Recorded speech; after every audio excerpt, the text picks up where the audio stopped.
அன்பான உறவுகளுக்கு வணக்கம். நீங்கள் பார்த்துக் கொண்டிருப்பது எஸ்டிஎஸ் தமிழ் தொலைக்காட்சி. எஸ்டிஎஸ் தமிழ் தொலைக்காட்சியில் வார வாரம் இடம்பெற்றுக் கொண்டிருக்கிற மருத்துவர் நாம நிகழ்வோடு இணைந்திருக்கின்றோம். நம் நிகழ்வுக்கான ஆலோசனை வழங்குகின்றார்கள்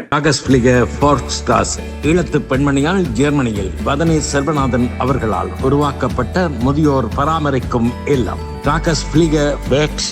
மருத்துவரும் நாம நிகழ்வுக்கான ஆலோசனை வழங்குவதோடு இன்றைய மருத்துவர் நாம நிகழ்வில் தொடர்ந்து பல ஆண்டுகளாக எங்களோடு இணைந்திருக்கின்ற உளவியல் நிபுணர் ஸ்ரீ கதிராமன் அவர்கள் டென்மார்க்கிலிருந்து கலந்து கொண்டிருக்கின்றார். மீண்டும் ஒரு முறை வணக்கம் ஐயா. வணக்கம். உங்களுக்கு உங்களுடைய நேயர்கள் எல்லோருக்கும் வணக்கம். இன்று பரபரப்பாக நாங்கள் பார்க்கக்கூடியதாக இருக்கின்றது இன்றைய சூழ்நிலையில் இந்த போதை வஸ்துக்களை உருவாக்குவதற்கான கூடிய இந்த சூழ்நிலையிலே பல நாட்டு மக்களும் இளையோர்கள் தொட்டு முதியோர்கள் இதனால் பாதிப்புக்குட்படுத்தப்படுகின்றார்கள். அதுவும் நாங்கள் இன்றைய சூழ்நிலை இலங்கையை பார்ப்போமாக இருந்தால் இலங்கையில் அதை உற்பத்தி செய்வதற்கான ஒரு பெரிய நிலையத்தை உருவாக்கி அதை செய்திருக்கின்றார்கள். அதற்கான இணைப்பு பொருட்கள் பல இடங்களில் கண்டுபிடிக்கப்பட்டிருக்கின்றது. அது ஒரு சர்வசாதாரணமாக 1 கிலோ 2 கிலோ இல்லை, அது எக்கச்சக்கமாக கண்டுபிடிக்கப்பட்டிருக்கின்றது. இதன் மூலம் இந்த இளம் சமுதாயத்தை, அது சிங்கள மக்களோ அல்லது தமிழ் மக்களோ யாராக இருந்தால் என்ன, அது வேறு விடயம், அந்த இளம் சமுதாயத்தை சீரழிப்பதற்கான ஒரு சூழ்நிலையாக நாங்கள் பார்க்கக்கூடியதாக. இதை நாங்கள் உளவியல் பகுதியாக பார்ப்போமாக இருந்தால் இப்படியான ஒரு மனோதிடம், ஒரு சமுதாயத்தை அழிக்கக்கூடிய அளவுக்கு ஒரு மனோதிடம் எப்படி இவர்களுக்கு அது உந்திக்கப்படுகின்றது? ஆறாவது அதை சொல்லி அதை உந்திக்க வைக்கின்றார்களா, அல்லது எப்படி இந்த உளவியல் ரீதியாக நீங்கள் இப்படியான சந்தர்ப்பங்களை பார்த்திருக்கக்கூடியதா இருந்ததா?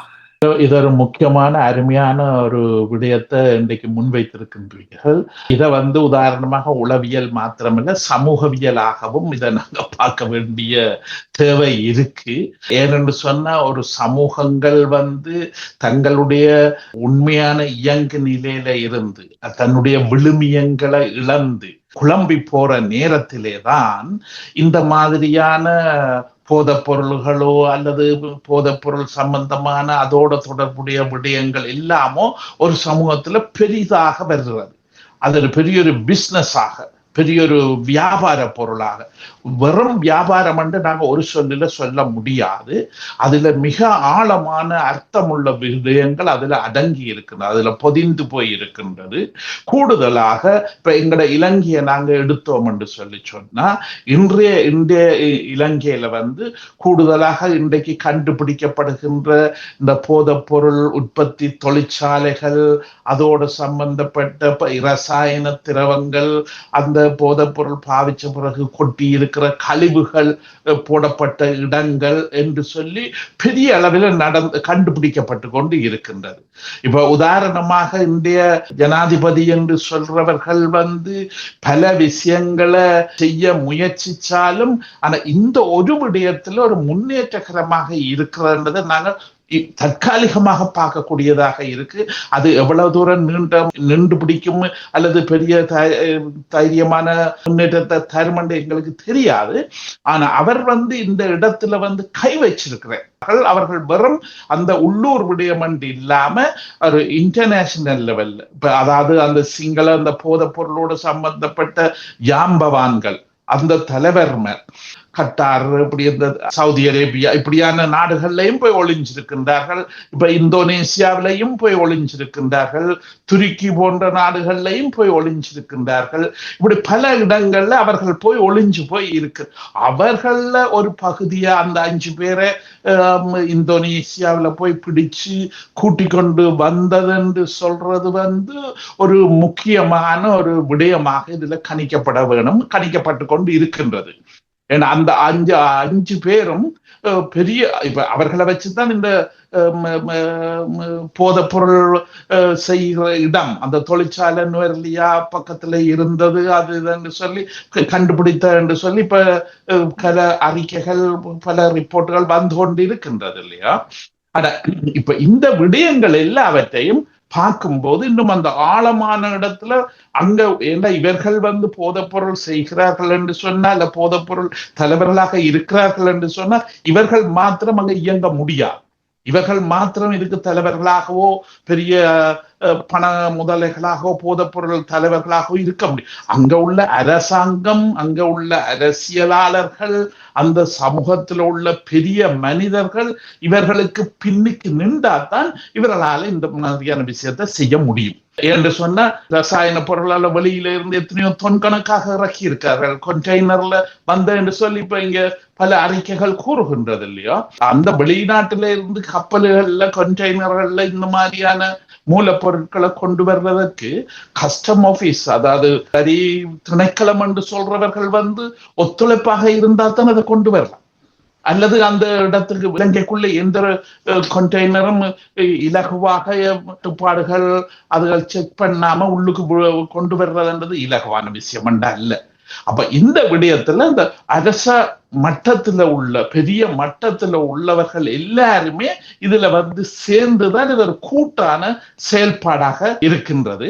இப்ப 5 பேர் பிடிபட்ட என்று சொல்லி சொன்ன 5 பேரோட இன்னும் எவ்வளவு பேர் இருக்கிறதுன்னு அடிக்கடி சொல்லுகிறார்கள், கதைக்கிறார்கள், பேசுகிறார்கள். அங்க நடக்கிற சுடுபாடுகள் என விடயங்கள் இந்த போதை பொருளோட இணைக்கப்பட்டிருக்கு இன்றைக்கு இல்லையா. அப்ப இன்றைக்கு உதாரணமாக எங்கட தமிழ் பக்கத்துல யுத்தம் முடிந்த என்ற ஒரு அமைதி அங்க இருந்தாலும் இப்பதான் சிங்கள பக்கத்துல யுத்தம் மாதிரியான ஒரு தன்மை தொடங்கி இருக்கு. அங்க அவர்களுக்கு ஒரு யுத்த காலத்துல இப்ப நாங்கள் எவ்வளவு வேதனைப்பட்டு கஷ்டப்பட்டு கொண்டு இருந்தோமோ அதுக்கு ஒரு சமமான முறையில அந்த சமூகம் குழம்பி போயிருக்கு. அந்த சமூகம் ஆர நம்பலாம், ஆர நம்பலாது, எவர் எங்கடையாள் இல்லை, இதுகள் ஒன்றுமே தெரியாத அளவுக்கு எல்லாரும் எல்லாரிலையும் ஐமிச்சத்தோட இருக்கிறேன் இல்லையா. அதுவும் பெரிய மனிதர்களாக பெரிய விஷயங்களாக இருப்பவர்கள். இப்ப இதுல பல பேற்ற அறிக்கைகளின்படி முதல்ல ஆர்மியில நேவியில இப்படி இந்த பகுதியில பெரியவர்களாக இருந்தவர்கள் தான் அந்த யுத்தம் முடிஞ்ச பிறகு அவர்கள் பென்ஷனான பிறகோ அவர்கள் வீட்டுக்கு போன பிறகோ அவர்கள் தான் இந்த மாதிரியான விஷயங்கள்ல தலைமை வகிச்சு இந்த விஷயங்களை செய்கிறார்கள்.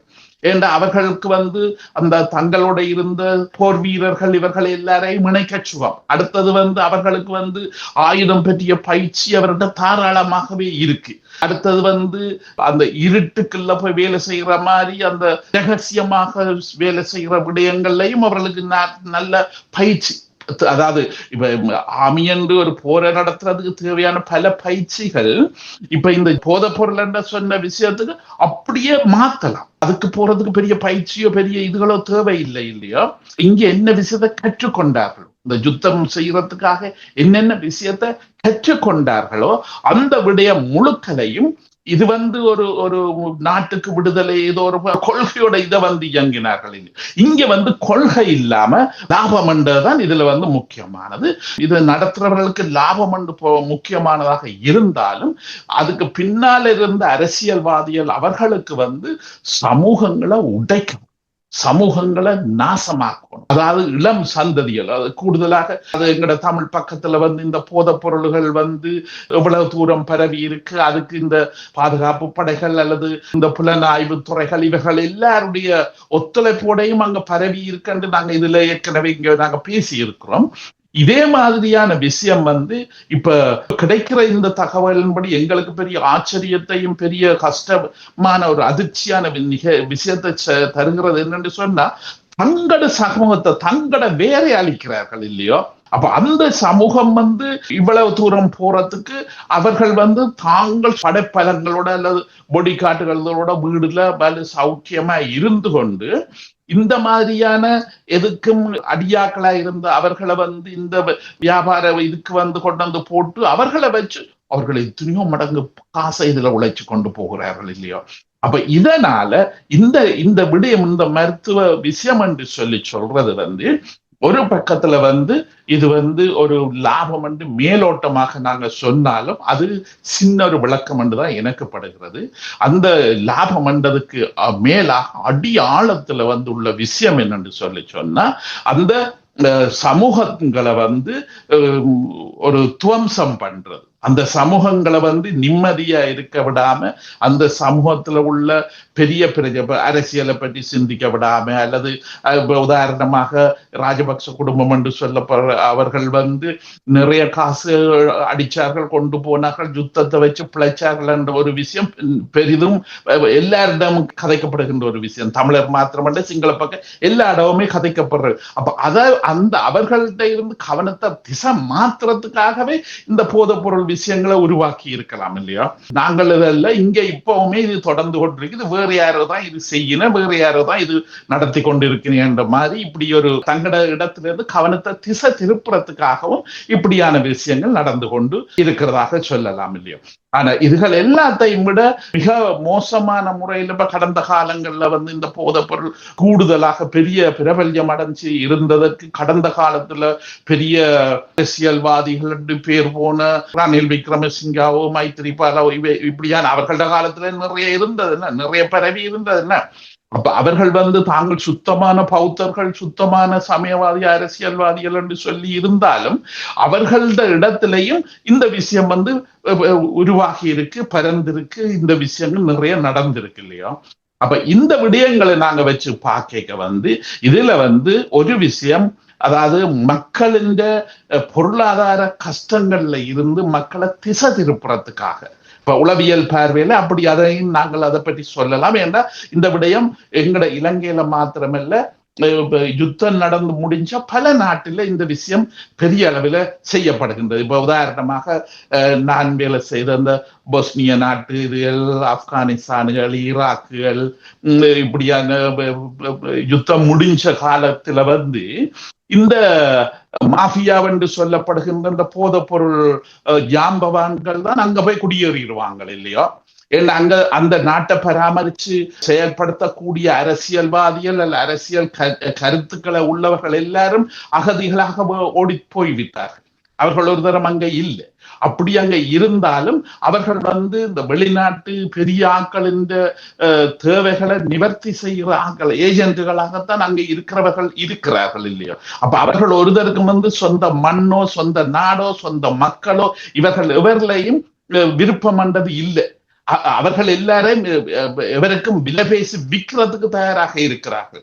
அப்படிப்பட்ட சீப்பான அதை மலிஞ்சு போன அரசியல்வாதிகள் தான் இன்றைக்கு எங்கட 3ஆம் உலக நாடுகள் அல்ல யுத்தம் முடிஞ்ச நாடுகள்ல அங்க பெரிய கதிரைகளை பிடிச்சு வச்சு கொண்டு இருக்கிறார்கள். அந்த குரூப் தான் அங்க பிடிச்சு கையிக்க வச்சு கொண்டு இருக்கின்றது இல்லையோ? அப்ப அவர்கள் தங்களுக்கு எதிராக இந்த மக்கள் ஊர்வலம் நடத்தாம இல்ல தங்களோட விஷயங்கள்ல கேள்விகள் கேட்காம இப்படியான விஷயங்கள்ல அவர்கள் சிந்திக்க விடாம வச்சுக்கிறதுக்காக இது ஒரு உளவியல் போர்.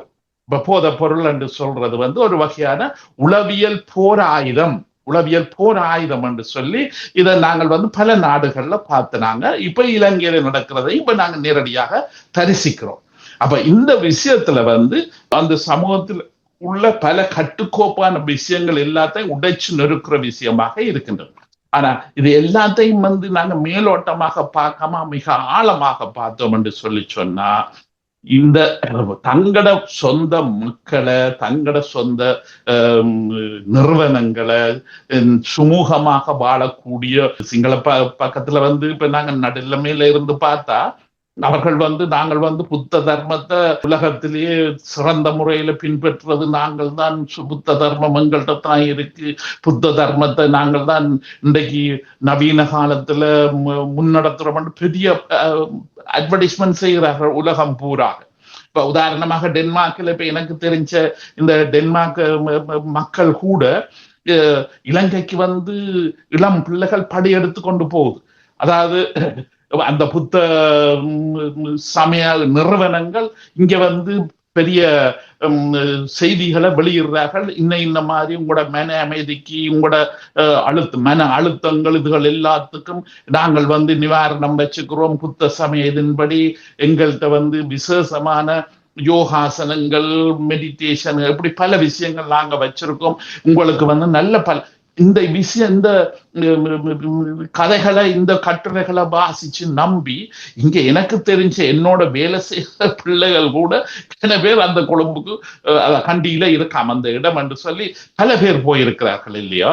அப்படி சொல்லப்படுற இவர்கள் வெளிநாட்டுக்கு வெளி வேஷமாக இப்படி சொன்னாலும் அந்த இடத்துல அந்த நாட்டில தான் இந்த மாதிரியான மோசமான போதைப்பொருள் தொழிற்சாலையில இருந்து பெரிய அளவில் பல விஷயங்கள் நடந்து கொண்டு இருக்கு.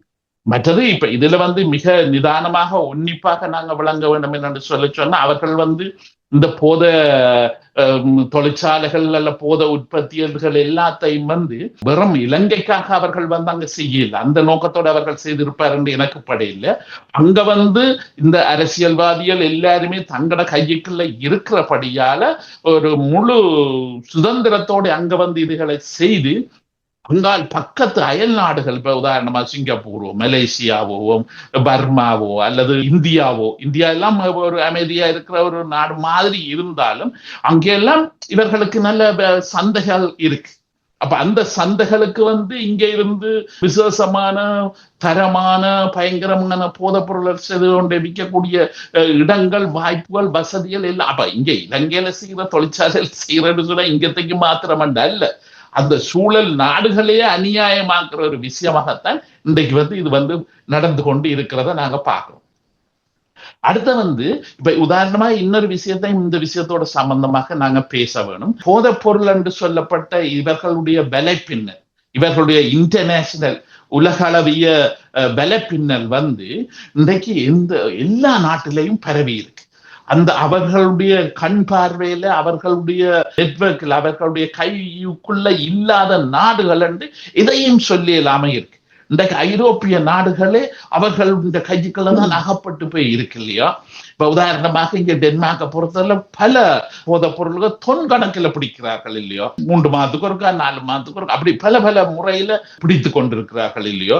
அதுக்கும் இந்த போதைப் பொருள்காரங்க இப்ப புது நவீன டெக்னிக்கை இப்ப கண்டுபிடிச்சு வச்சுக்கிறார்கள் என்று சொன்னா அந்த போதைப் பொருள்களை ஒரு 20 கிலோ 30 கிலோவாக சின்ன பேக்கெட்டுகளாக செய்து போட்டு அந்த தென் அமெரிக்கால இருந்து வருகிறது.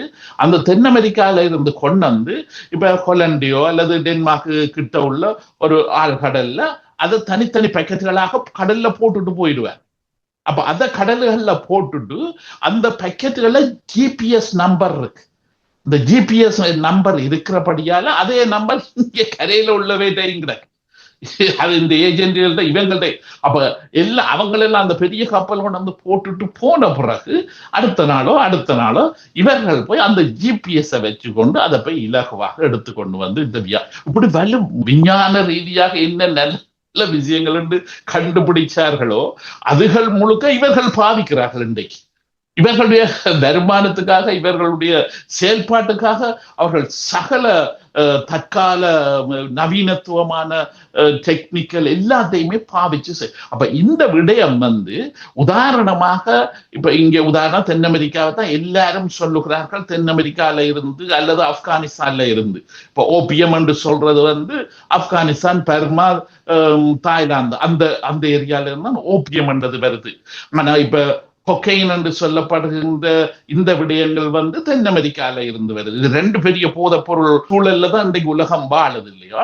அப்ப இந்த கொக்கைன் என்று சொல்லப்பட்ட இந்த விடயங்கள் தென் அமெரிக்கால இருந்து வரும்போது இந்த 2 பக்கத்துல உள்ள நாடுகளும் அரசியல் ரீதியாக குழப்பப்பட்ட நாடுகள். அங்க சுதந்திரமான ஒரு அரசன் இல்ல, ஒரு நிர்வாகம் என்றது இல்ல, அங்க ஒரு நிர்வாக பொறிமுறைகள் இல்ல, எல்லாமே அடிச்சு நொறுக்கி கூழாக்கப்பட்டு போய் இருக்கு.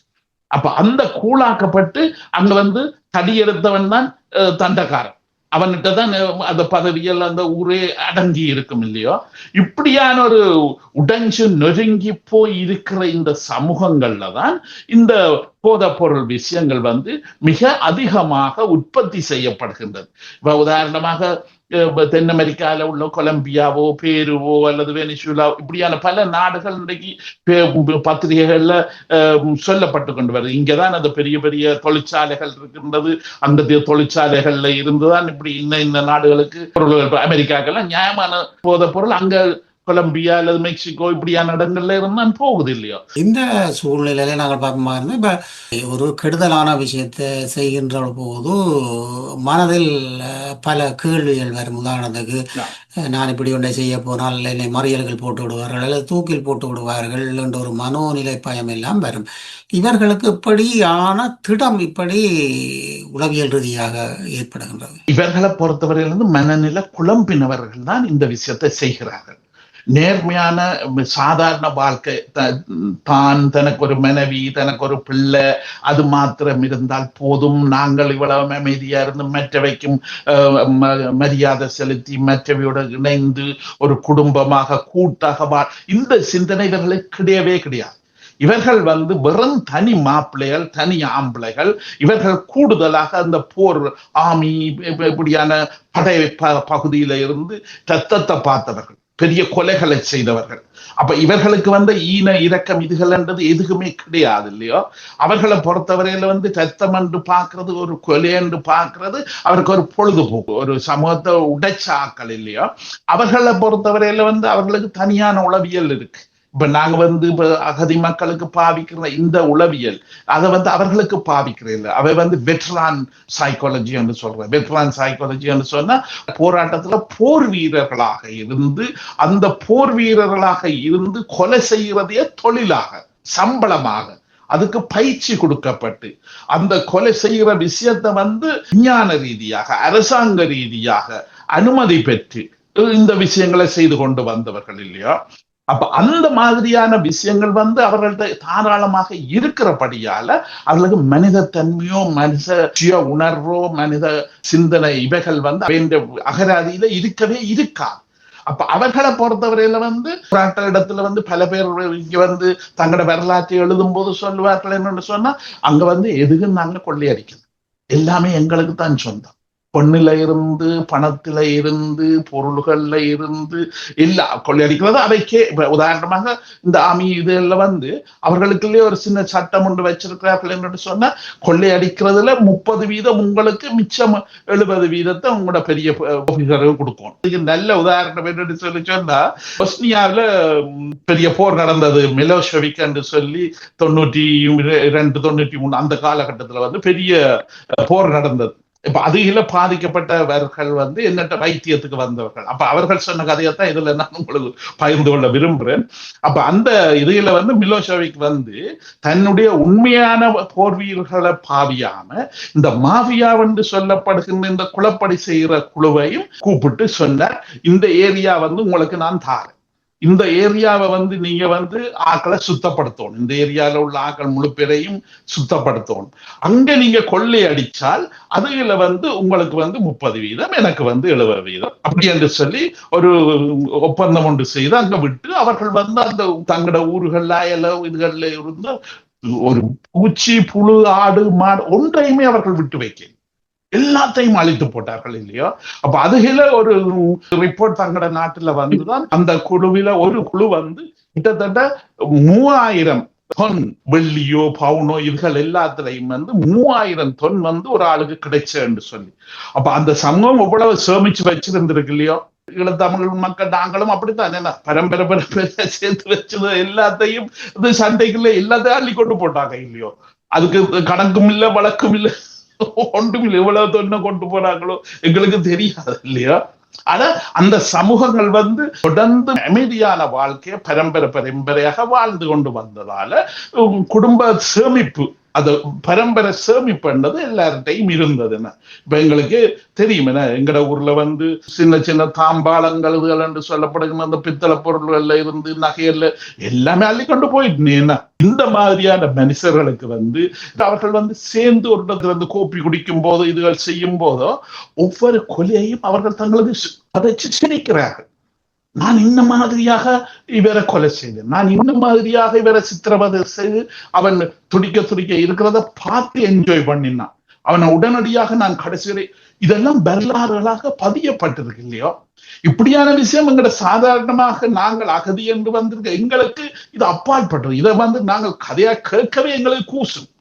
இதை கதையா கூட நாங்க கேட்கவும் மாட்டோம், அறியவும் மாட்டோம். அப்படி கண்ணுக்கு முன்னால சந்திச்சாலும் அதை பற்றி மற்றவையோட கதையாம எங்களுக்குள்ளேயே புதைச்சு வச்சிருப்போம் இல்லையோ, மற்றவைக்கு சொல்லாம மற்றவையை குழப்பாம எங்களுக்குள்ளேயே வச்சுக்கிறதான் சாதாரண மக்கள் இல்லையோ. ஆனா இந்த போர் வீர இதுக்குள்ள இருந்து இந்த மாஃபியா இந்த விஷயங்களுக்குள்ள வர்றவர்கள் அதுகள் எல்லாத்தையும் தாங்கள் பின்னாம் பெரிய திறமான விஷயத்தை செய்து முடிச்சிட்டோம் என்று சொல்லி ஒவ்வொரு கடூரமான கொலைகள், கடூரமான சித்திரம், இவை எல்லாத்தையும் பெரிய ஒரு சந்தோஷத்தோட தானே பெரிய ஒரு கெட்டிக்காரன் என்ற மாதிரியாக செய்வார்கள். இப்படியானவர்கள் இந்த போதை பொருள் இந்த விஷயத்துக்குள்ள வந்துச்சுன்னு சொல்லி சொன்னா அவர்களுக்கு எல்லையே தெரியாது, மனித சமூகம் என்றது தெரியாது. இப்ப நாங்க அறம், ஒழுக்கம், நியதி, நீதி என்று அதெல்லாம் அவர்களுக்கு இல்லை.